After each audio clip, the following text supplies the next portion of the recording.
ඔන්න එක්තරා දවසක කපුබඩු රෝල් 50ක් උරහිස් මත තබාගෙන සිටි වෙළෙන්දෙක් දවසේ රස්නයෙන් විවේක ගැනීම සඳහා විශාල ගල්බුදුන් වහන්සේ නමක් සිරි නවාතැනක් යට නතර වුණා.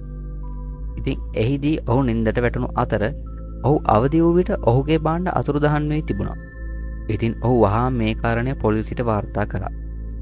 ඕකා නම් විනිසුරුවරයා විමර්ශනය කිරීම සඳහා අධිකරණයේ විවෘත කළා. ඉතින් ඒ ගල්බුදුන් වහන්සේ භාණ්ඩ සොරකම් කරන්න ඇති කියලා විනිසුරුවා නිගමනය කළා. ඉතින් ඔහු ජනතාවගේ සුබ සාධනය ගැන සැලකිලිමත් විය යුතු නමුත් ඔහු තම ශුද්ධ යුතුයකම ඉටු කිරීමට අපොහොසත් වී ඇත. ඔහු අත්අඩංගුවට ගන්න.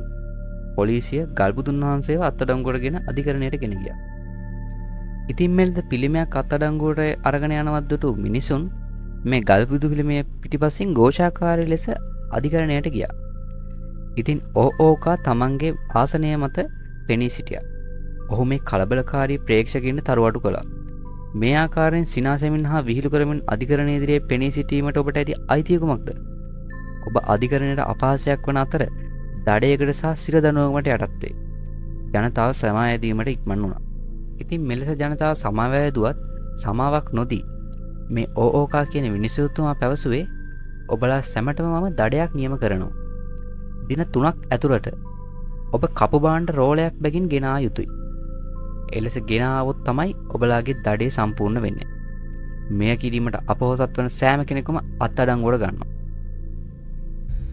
ඉතින් මෙයට බිය වූ මිනිසුන් දින 3ක් ඇතුළත කපු රෝල් ගෙනගෙන ආවා.